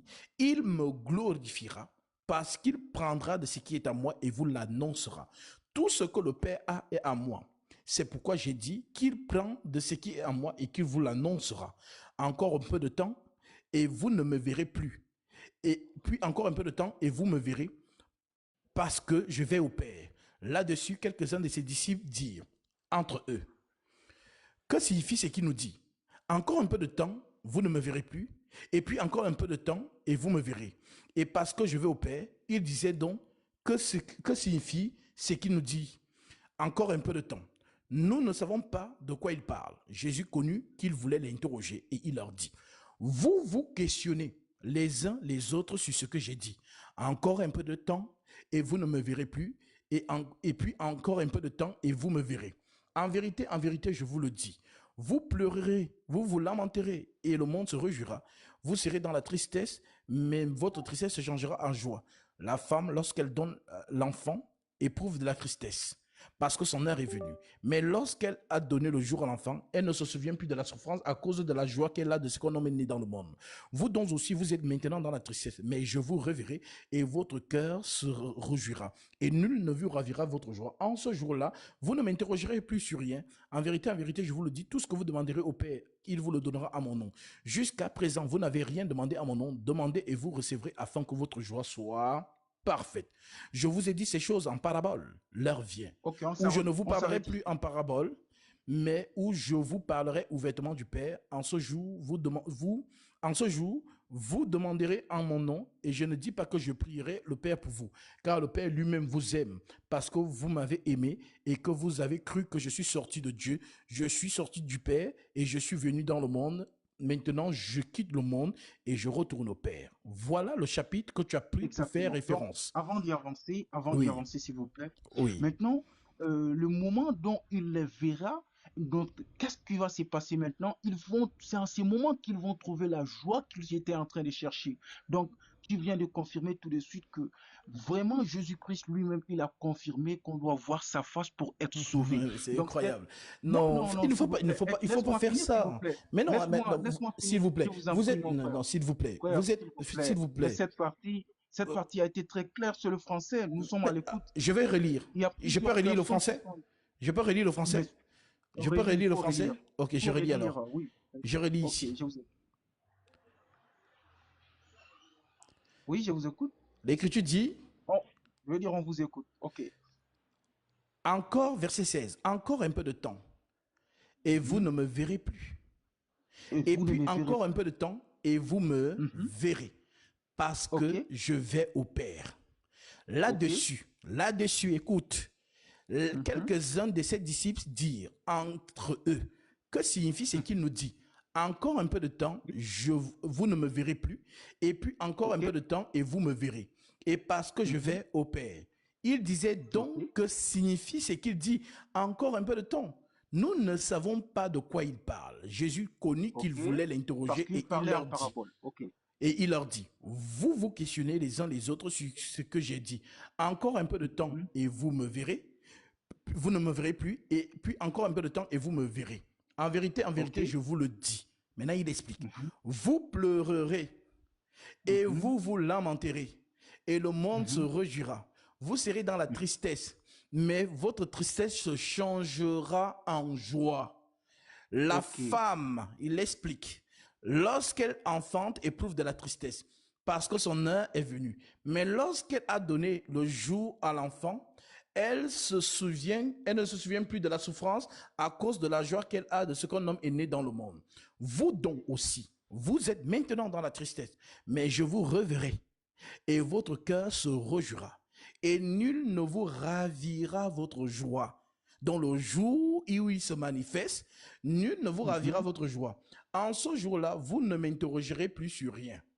En vérité, je vous le dis, ce que vous demanderez au Père, il vous le donnera à mon nom. Jusqu'à présent, vous n'avez rien demandé à mon nom. Demandez et vous recevrez afin que votre joie soit parfaite. Maintenant, on explique. Non, attendez d'abord, s'il vous plaît. J'ai une question. Maintenant, à quel moment leur tristesse s'est transformée en joie?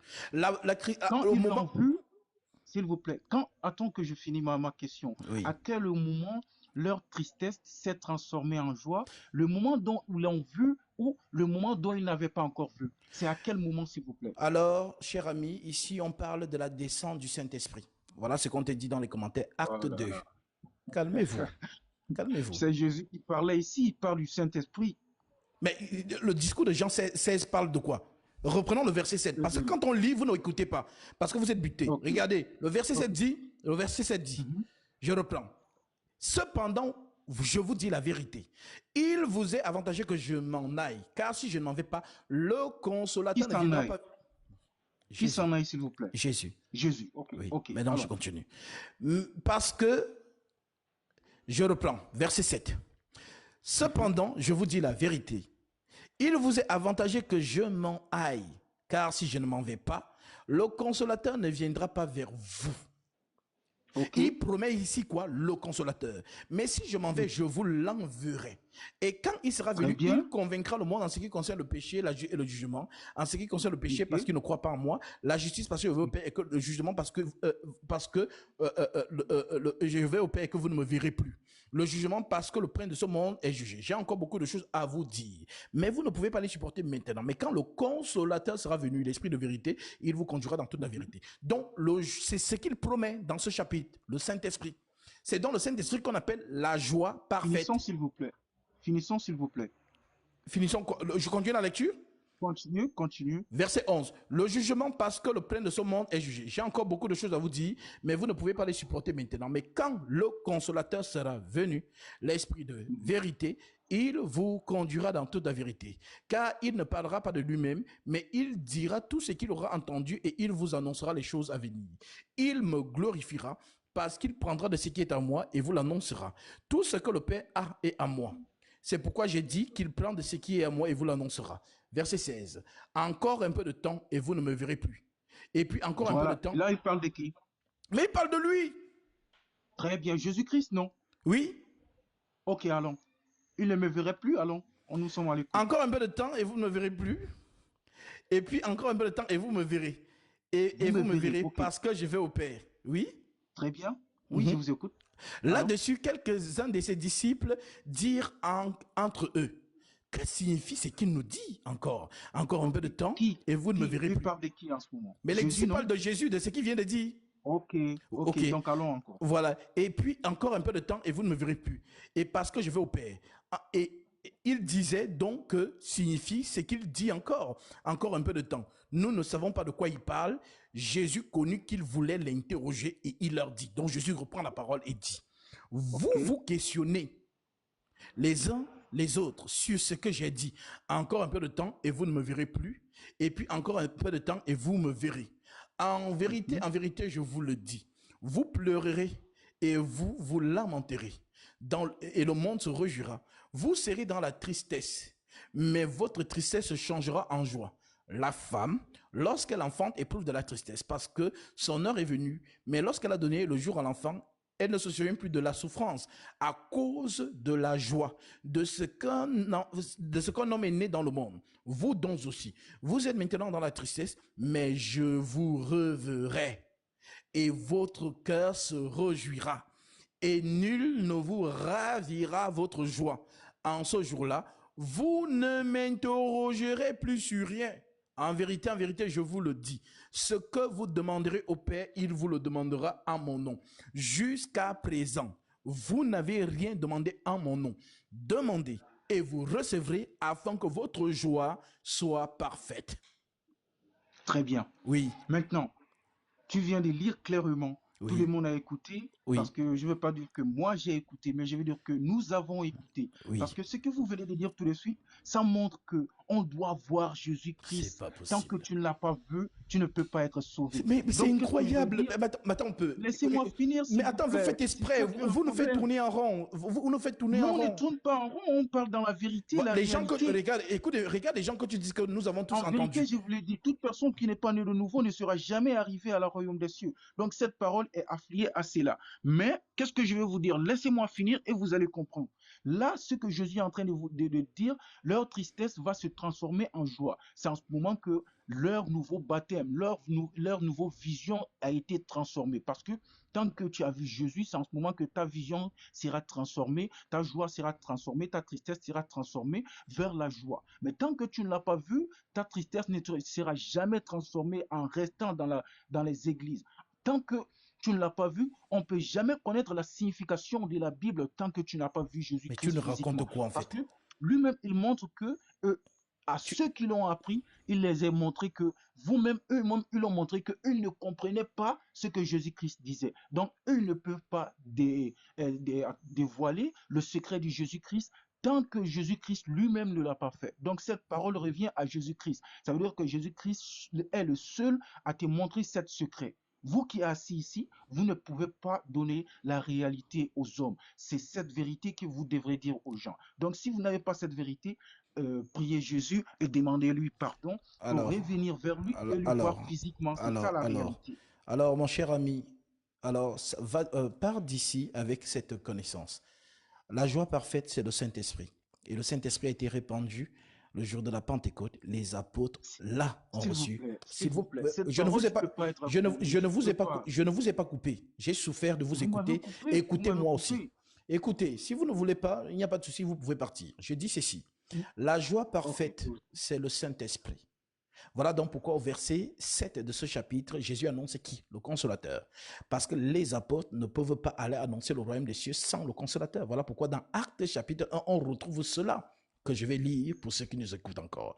Actes chapitre 1, nous sommes au verset 4. Il est écrit, comme il se trouvait avec eux, il leur recommanda de ne pas s'éloigner de Jérusalem, mais d'attendre ce que le Père avait promis. Ce que je vous ai annoncé, leur dit-il, car Jean a baptisé d'eau. C'est ici que tu vas mourir. Jean avait baptisé d'eau, mais vous, dans peu de jours, vous serez baptisés du Saint-Esprit. C'est donc ça, Jean 16, que tu fais semblant de ne pas comprendre. Mais vous, dans peu de temps, vous serez baptisés du Saint-Esprit. Alors les apôtres venus lui demandèrent, Seigneur, est-ce en ce temps-là que tu rétabliras le royaume d'Israël? Il leur répondit, ce n'est pas à vous de connaître les temps et les moments que le Père a fixés de sa propre autorité, mais vous recevrez une puissance. Le Saint-Esprit survenant sur vous, et vous serez mes témoins à Jérusalem, dans toute la Judée, dans la Samarie et jusqu'aux extrémités de la terre. Après avoir dit cela, il fut élevé et ils le regardaient et une nuée le déroba à leurs yeux.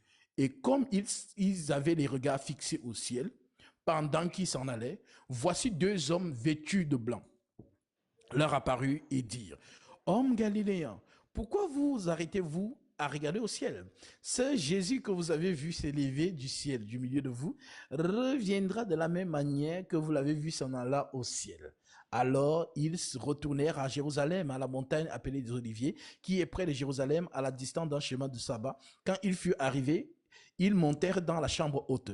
Et où ils se tenaient d'ordinaire, c'était Pierre, Jacques, Jean, André, Thomas, Barthélemy, Matthieu, Jacques, fils d'Alphée, Simon, les Zélotes, Jude, fils de Jacques, tous d'un commun accord persévéraient dans la prière avec les femmes et Marie, mère de Jésus, et avec les frères de Jésus. En ce jour-là, Pierre se leva au milieu des frères. Le nombre des disciples était d'environ 120. Donc ce jour-là, Pierre prend le discours et fait le discours pour qu'on remplace Judas Iscariote. Judas Iscariote est remplacé. Et lorsque Judas Iscariote est remplacé, ils sont maintenant 12. Et c'est ça qui s'accomplit dans Acte 2, le jour de la Pentecôte. Ils étaient tous dans l'étonnement et dans le même lieu. Tout à coup, il vent du ciel un bruit comme celui d'un vent impétueux. Un bruit comme... tout à coup, il vent du ciel un bruit comme un vent impétueux. Il remplit toute la maison où ils étaient assis. Des langues semblables à des langues de feu leur apparurent. Et séparés les uns des autres et se posaient sur chacun d'eux. Et ils furent tous remplis du Saint-Esprit. C'est ça la joie. Et ils furent tous remplis du Saint-Esprit. Et se mirent à parler en d'autres langues selon que l'Esprit leur donnait de s'exprimer. Or, il y avait en ce jour-là à Jérusalem des Juifs, hommes pieux de toutes les nations qui sont sous le ciel. Au bruit qu'il eut lieu, la multitude accourut et elle fut confondue parce que chacun les entendait parler dans sa propre langue. Ils étaient tous dans l'étonnement et la surprise et ils se disaient les uns aux autres, aux autres, voici ces gens qui parlent, ne sont-ils pas tous galiléens? Et comment les entendons-nous parler dans nos propres langues, à chacun, nos langues maternelles? Pèdes, Mèdes, Élamites, ceux qui habitent à Mésopotamie, la Judée, la Cappadoce, le Pont, l'Asie, la Phrygie, la Pamphylie, l'Égypte, le territoire de Libye voisine, de Cyrène, de ceux qui sont venus de Rome, juifs et prosélytes, crétois et arabes, comment les entendons-nous parler dans nos langues des merveilles de Dieu? Ils étaient tous dans l'étonnement et ne sachant que penser, ils disaient les uns aux autres. Que veut dire ceci? Voici d'autres se moquaient et disaient, ils sont pleins de vin doux. Qu'est-ce que le vin doux fait? Le vin doux te fait rire. Le vin doux te montre dans un état de joie et d'inquiétude dont tu n'es pas inquiet. Alors Pierre, se présentant avec les 11, éleva la voix et parlèrent en ces termes.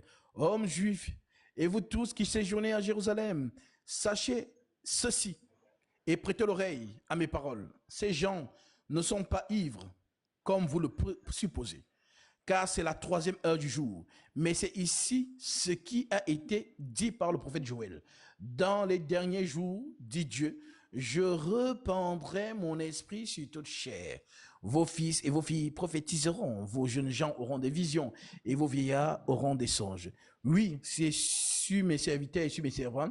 Dans ces jours-là, je répandrai de mon esprit et ils prophétiseront. Je ferai paraître des prodiges en haut dans le ciel et des miracles en bas sur la terre, du sang, du feu et une vapeur de fumée. Le soleil se changera en ténèbres et la lune en sang avant l'arrivée du jour du Seigneur, de ce jour grand et glorieux. Donc ici, Pierre cite même Malachie. Ok, Donc pour te dire ok, que... donc je reviens. Je reviens. Tu reviens sur quoi? Maintenant, je reviens sur le Saint-Esprit. Le Saint-Esprit est en train de parler de qui? Le Saint-Esprit vient pour mettre sur quel chemin? Sur le chemin de Jésus ou bien sur quel chemin? Le conducteur de l'Église, celui qui a conduit Ok, Israël dans le... Je finis. Celui qui a conduit Israël dans le désert, c'était le Christ. Et celui qui conduit donc je l'Église reviens. aujourd'hui, c'est toujours le Christ. Voilà pourquoi Jean l'a vu Ok, marcher au milieu des 7 chandeliers d'or et le chandelier qui représente ok, l'Église. donc je Oui, reviens. Je reviens, s'il vous plaît. oui, Dans Jean 16, Jean chapitre 16, verset 13-14. oui, Quand il sera vécu l'esprit de vérité, oui, il vous conduira dans toute la vérité. Il oui, me glorifiera car il recevra de ce qui est moi, ce qui est en moi. oui, Il vous le fera connaître. oui. Maintenant, comment est-ce que le Saint-Esprit va nous faire connaître Jésus-Christ? Car Jésus-Christ est en train de dire quelque chose ici qui est très très important. Si vous n'avez Alors, pas compris, je peux encore reprendre. Quand il sera vécu, l'esprit des vérités, il vous conduira dans toute la vérité. Est-ce que vous comprenez? oui, Donc cette vérité, il n'y a pas une autre vérité qui n'est pas Jésus, car c'est lui le chemin de la vérité et de la vie éternelle. amen. Donc cette vérité, c'est Jésus-Christ qu'on est en train de dire ici. Oui, Donc, est-ce que vous comprenez? Donc la oui, vérité, il n'y a aucune vérité qui n'est pas Jésus-Christ. oui, Donc là où il va nous conduire, c'est Jésus-Christ. Donc le Saint-Esprit est fait pour te montrer Jésus-Christ physiquement. Ce n'est oui. pas de te montrer une autre chose. Quoi? En plus, j'arrive, ce n'est pas pour te montrer une autre chose. Pour confirmer cela, il me glorifiera, Mhm. car il recevra de ce qui est à moi. Oui, Est-ce que vous comprenez? oui, Il vous le le fera connaître. Oui. Qu'est-ce qu'ils vont les faire connaître? C'est Jésus-Christ, la D'accord. vérité, Maintenant, qui les écoute fera alors. connaître. Mais écoute Je donc n'ai alors. pas fini. Mais Laisse-moi un attends, peu tu développer, s'il vous poses la plaît. question, mais en même temps, tu Non, veux non, non, non. entraîner. Ce Bah, n'est tu m'as pas, dit que ce n'est pas une simple, tu m'as dit, je vais ce te n'est pas une citer. simple question. C'est pas une simple question. C'est quelque chose qui doit être développé. Est-ce que vous comprenez? Donc, c'est pour cela que je dis, il n'y a aucune vérité en dehors de Jésus-Christ. Donc, si ça c'est vrai, ça veut dire qu'il nous conduira vers la vérité. Donc, cette vérité, c'est Jésus-Christ. Donc, il nous montre directement qu'on doit voir Jésus-Christ physiquement. Est-ce que vous comprenez? Maintenant, je te pose une question. Mhm. Le Saint-Esprit, Oui. tu l'as vu? Oui, je l'ai vu. D'accord. Il est comment? Parce que j'arrive. Si je l'ai vu, cet Saint-Esprit. Je n'ai pas fini ma question. Hein. Parce que quand tu dis que le Saint-Esprit nous conduira, donc est-ce que tu l'as vu nous conduire? Mhm. Où ça? Bien, maintenant, tu peux reprendre ta question. Je répète. Selon ce que tu as dit dans Jean chapitre 16, 12, 13, comme tu disais, que le Saint-Esprit va nous guider, ainsi de suite. D'accord, c'est ce que l'Écriture dit. Maintenant, est-ce que tu l'as vu nous guider? Exactement. Tu l'as vu où? Très bien. Là où nous sommes en train de discuter tout de suite, cet Saint-Esprit est là tout de suite. Elle est en train de nous guider toutes les... J'arrive, s'il vous plaît. J'arrive. Vous avez répondu, attendez. Voilà. Non, je ne peux pas m'arrêter comme ça. Hein. Oui. On doit développer la parole. Vous m'avez posé une question, donc laisse-moi répondre. Le Saint-Esprit ne parle pas de lui-même, elle parle par rapport à Jésus-Christ lui-même. Donc, Jésus-Christ que je suis en train de vous dire, moi je suis là tout de suite, je le vois tout de suite, c'est par rapport à lui que je suis en train de vous parler. Donc, ça veut dire que je l'ai vu. D'accord. Est-ce que vous comprenez? D'accord. Maintenant, écoutez. Si vous voulez, je peux aussi développer pour les autres. Non, c'est bon. Écoutez. Okay. Le Saint-Esprit nous guide par les 12. Vous êtes un menteur. Le Saint-Esprit que Jésus parlait là dans Jean 16, il parle aux 12. Toi, tu n'étais pas là-bas. Moi aussi, je n'étais pas là-bas.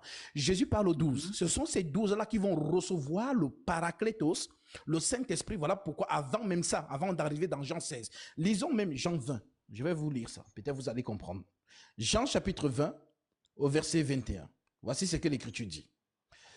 Les 12, hein, toi et moi, on n'est pas là-bas. Moi, je suis ici en 2025. Toi aussi, on parle ici, on n'était pas là-bas. Voici ce que l'Écriture dit, Jean 20, verset 21. Jésus leur dit de nouveau, la paix soit avec vous. Excuse-moi. Avant d'y aller là-bas, reviens à Jean 16. Non, ne me dis pas comment marcher. Ne me dis pas comment marcher. J'arrive là-bas, ne vous inquiétez pas.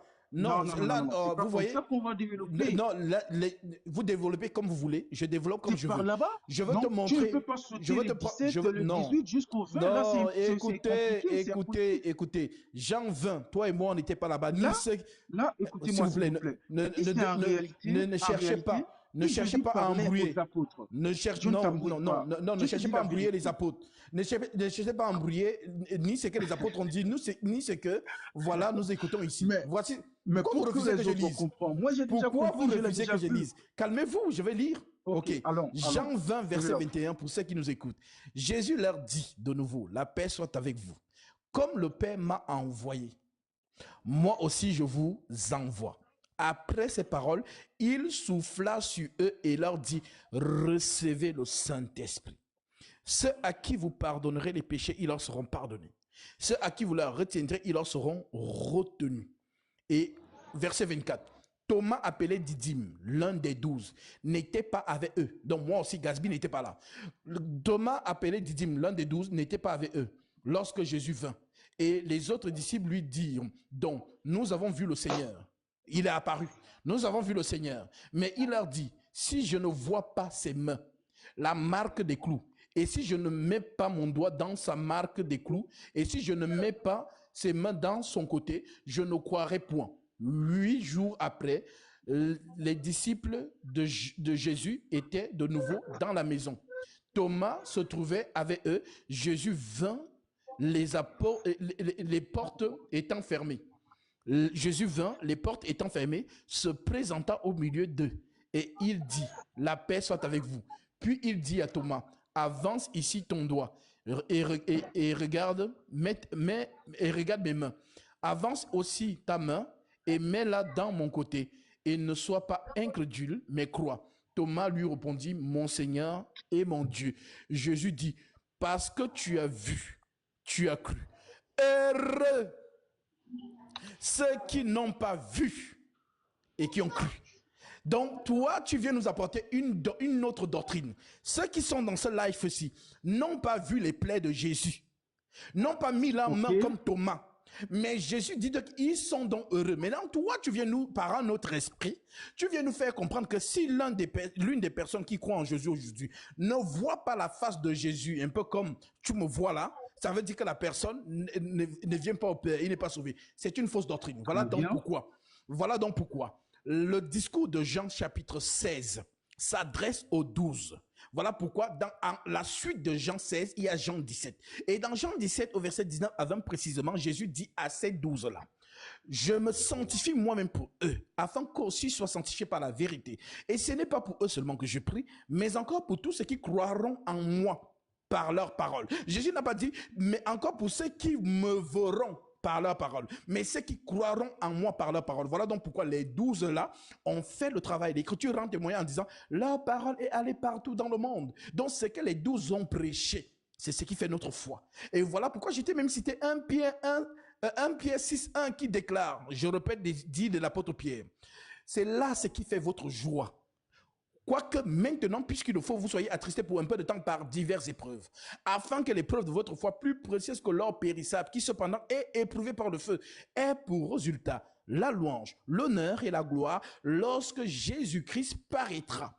Lui que vous aimez sans l'avoir vu. Très bien. En qui vous croyez sans le voir encore, vous réjouissant d'une joie ineffable et glorieuse, parce que vous obtiendrez le salut de vos âmes pour prix de votre foi.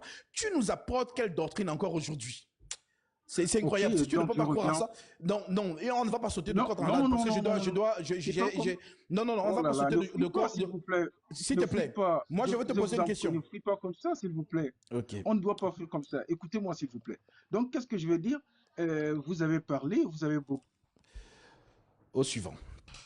Voilà, c'est ce qu'on appelle justement que l'homme de Dieu ne doit pas entrer dans des vaines discussions. Parce que il n'y a pas plus clair que les Écritures. Les gens sont vraiment, c'est incroyable. Et ce qui est bizarre, c'est qu'il est persuadé de ce qu'il dit. Voilà donc ce qu'on appelle les fausses doctrines qui viendront dans les derniers jours. Oh non, vous devez voir Jésus. Non, les gens, il faut... Voilà pourquoi, bénissez le Seigneur que je sois dans votre génération. Bénissez Dieu. Lui qui envoie ses émissaires, ses ouvriers, voilà, de génération en génération. Bénissez Dieu que je sois dans votre génération. Parce que je fais tomber toutes les fausses doctrines que vous avez reçues. Et je l'ai prouvé à la face du monde jusqu'ici. Personne ne peut m'affronter à la lumière des Saintes Écritures. Les gens ont appelé ça, il est orgueilleux, c'est leur problème. Mais je sais qu'en ce qui concerne les Saintes Écritures là, Dieu m'a donné ça. Comme on dit en Côte d'Ivoire, il t'a donné, il a tourné le dos. Donc, j'ai le don de l'enseignement.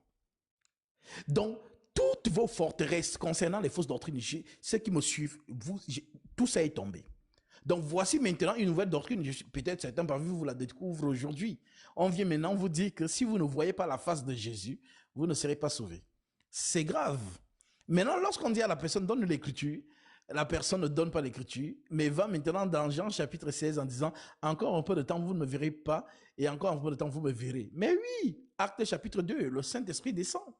Le Saint-Esprit est répandu, et c'est l'esprit de la joie. Voilà donc pourquoi justement l'écriture dit, notamment des disciples qui ont reçu le Saint-Esprit dans Actes chapitre 19, l'écriture dit, ils glorifiaient Dieu et prophétisaient. C'est ça la joie de l'Esprit Saint.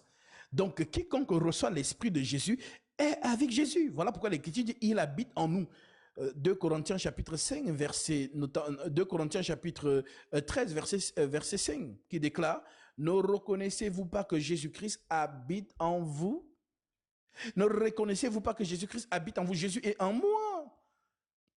Voilà, mais je ne vais pas aller dans le royaume des cieux parce que j'ai vu Jésus face à face. Moi, j'ai eu le privilège. Oui, il me l'a fait. Il m'a fait cette grâce de se montrer à moi.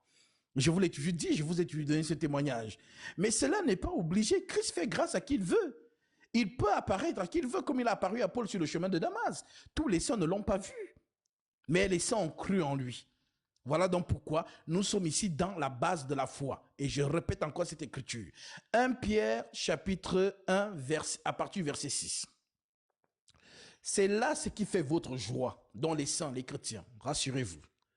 C'est là ce qui fait votre joie. Quoique maintenant, puisqu'il le faut, vous soyez attristés pour un peu de temps.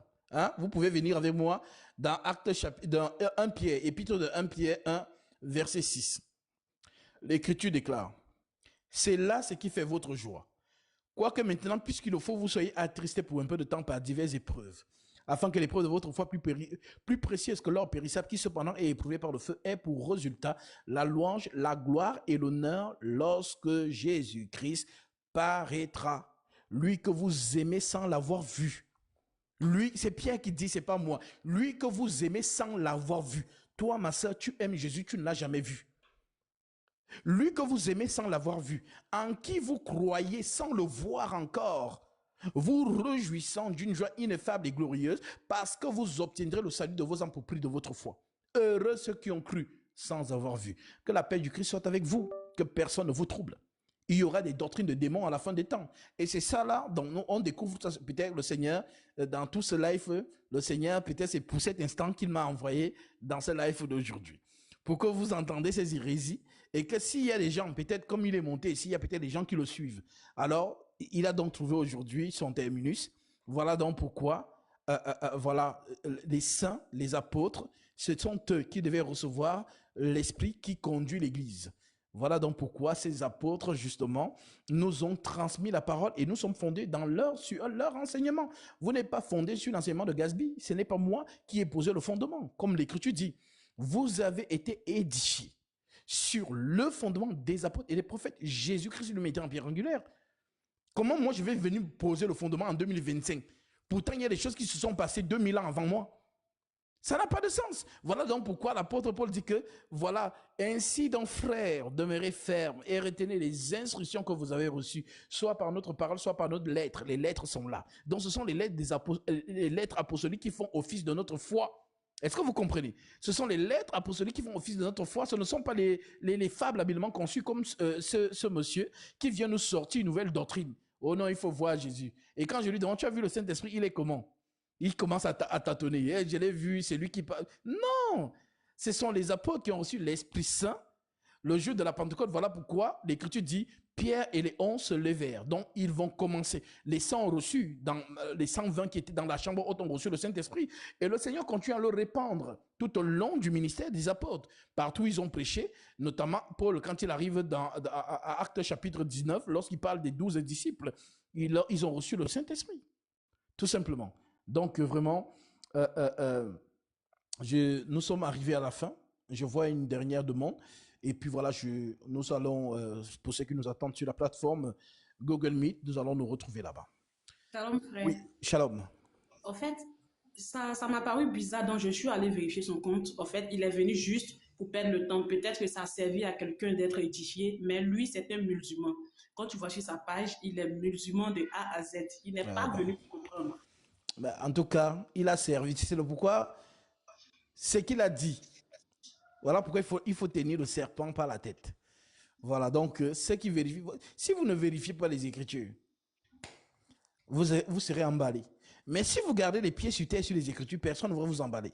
Ça, c'était une démonstration pour vous aussi. Voilà, c'est les gens qui suivent des doctrines bêtement et qui ne demandent pas l'appui des Écritures. Et on apprend aussi ici que les gens sont quand même forts de tordre les Écritures. Une personne peut vous dire, ah, c'est écrit où il vous donne l'Écriture qui n'a rien à voir. Donc, il faut être vigilant à ça. Voilà pourquoi je vous le dis. Venez chez Gatsby si vous avez un problème d'ordre de la doctrine, d'ordre de la révélation, d'ordre de la prophétie et d'ordre de la connaissance. Venez chez Gatsby. Venez poser vos questions ici. Je vous le dis. Je suis le seul, et je l'ai prouvé, sur ces réseaux qui affrontent les gens qui veulent dénigrer la foi en Christ. Sur les plateaux de télévision. Parce que si tu n'as pas la matière, tu ne peux pas aller là-bas. Là-bas, c'est le journaliste et ton co-débatteur, c'est tout. Il n'y a personne derrière. Donc c'est ça. C'est le pourquoi je dis souvent que même si Satan m'appelle en enfer pour aller débattre, si je dis, Seigneur, je pars, le Seigneur dit, vas-y, je pars débattre là-bas parce que c'est que le Seigneur m'a donné l'autorisation, je pars parce que c'est qu'il veut ressortir. Donc, ce n'est que celui qui a la connaissance, la science des Écritures, qui peut justement guider le peuple de Dieu à la lumière de ces Écritures, telles que l'Écriture le dit, ta parole est une lampe à mes pieds, une lumière sur mes sentiers. Ce n'est pas l'orgueil, c'est juste que les gens se demandent comment je fais pour avoir cette maîtrise. Certains disent que j'ai récité des Écritures comme un perroquet, mais réciter aussi. Si c'est facile, il faut aussi réciter. Voilà, donc pour vous, vous lisez. Mais tout ce qui est écrit ici, c'est en moi. Donc, Bible vivante. Donc, même si je n'ai pas la Bible, je marche, tu dis une fausseté, je dis c'est faux, c'est pas écrit. Ouais. Tu dis quelque chose. Donc, c'est comme un bip. Donc, quand tu parles, plus tu parles, ça signale. Bip, bip, bip, bip, bip, bip, bip, bip. Donc, tout ce que tu es en train de dire est faux. Maintenant, donc vous pensez vraiment que il faut réciter aussi les Écritures comme les perroquets, si c'est facile. Voilà, donc nous sommes les défenseurs des Saintes Écritures. Les Écritures doivent quitter les pages pour venir en nous. C'est toi l'Écriture vivante. La parole faite chair, tu es là. Dès que quelqu'un veut contredire une Écriture, tu dis non, c'est pas écrit comme ça. Puis tu passes. Tout simplement. Donc, que personne ne vous trouble. Nous sommes dans la fin des temps. Les doctrines de démons se lèveront, telles que la prophétie le dit. Voilà. Donc, que le Seigneur soit glorifié. Bah, ce musulman, il pensait qu'il allait égarer certains. Et pourtant, voilà, on a su montrer l'esprit qui était derrière lui. Donc, que le Seigneur Jésus-Christ soit encore glorifié. Voilà, ma soeur, que Dieu te bénisse. Amen. Bon, nous sommes arrivés à la fin. Et comme toujours, nous terminons le live vraiment dans la joie du Christ. Et voilà, je vais donc ici bénir, parce que j'ai vu vos multiples offrandes, vous tous qui avez justement envoyé ces offrandes dans la joie de ce que vous avez écouté, et vous accomplissez donc ici l'écriture. Voilà, de Galates 6 à 7 qui déclare que celui à qui l'on enseigne la parole fasse part de tout. C'est bien celui qui enseigne. Ne vous y trompez pas, ne se moque pas de Dieu, ce qu'on aimera se mentionnera aussi. Corollaire Matthieu 10, l'ouvrier mérite sa nourriture. En entrant dans la maison, saluez-la. Si la maison en est digne, que votre Père vienne sur elle. Et si la maison n'en est pas digne, que votre Père retourne avec vous. Vous en êtes digne, car ce que vous avez donné, je vais manger. Comme les trois hommes mangeaient Chabran, la bénédiction est entrée dans sa demeure. Alors que par ses offrandes, le Seigneur vous accorde ce que votre cœur désire. Lui qui connaît vos prières et vos doléances et qu'il manifeste en chacun de vous ses dons spirituels. Dans le nom tout puissant du Seigneur Jésus-Christ de Nazareth, soyez ici abondamment bénis. Vous vous reconnaîtrez, vous justement qui avez fait ces offrandes. Et comme toujours, nous terminons justement avec une louange qui résume, voilà, les bienfaits de notre Seigneur.